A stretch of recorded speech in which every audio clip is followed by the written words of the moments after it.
Squidward was tricked into going on vacation by two idiots. They forced him onto a plane. Patrick didn't just let the flight attendant go. He didn't even spare the pilot. Squidward had no choice but to try flying the plane, so everyone's safety was now in his hands. That day, Squidward discovered he had won a prize. The prize was a vacation to Bora Bora Bottom. Obviously, SpongeBob was behind all of this. At first, Squidward was really looking forward to the vacation until he realized he had to bring his family along.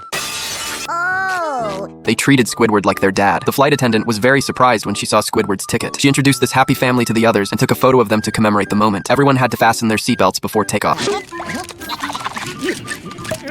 Just as the plane was about to take off, SpongeBob and Patrick started swapping seats. The seatbelt got tangled around Squidward. Fortunately, after climbing, the plane began to fly smoothly. Passengers were free to move around. 12 hours later, Squidward was feeling terrible. He broke down and started crying. A little kid told him to stop crying right away. Just then, Patrick wanted to use the restroom, but he couldn't tell which door led to the restroom. Can I help you with something? Yeah, I gotta use a bathroom.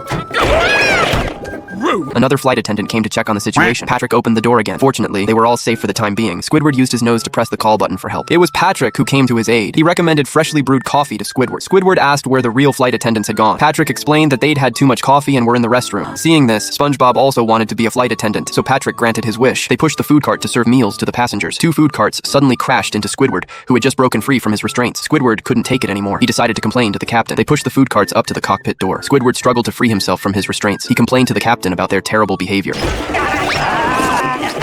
Squidward realized no one was piloting the plane anymore. He had no choice but to try flying the plane himself, but the buttons on the instrument panel were too complicated. SpongeBob hoped he would trust his instincts. Squidward pressed the green button. The plane began plummeting downward at breakneck speed. Their vacation destination came into view ahead. Now all he had to do was land the plane. Squidward struggled to control the plane. The plane was flying through the air in a strange position. They miraculously landed safely. Squidward looked outside and immediately changed into his vacation clothes. He announced that the passengers could now enjoy a wonderful vacation. But just then, the plane began to move backward rapidly. Squidward couldn't understand why the plane was moving backward on its own. It turned out the plane had been on autopilot the whole time. What had just happened wasn't his doing at all.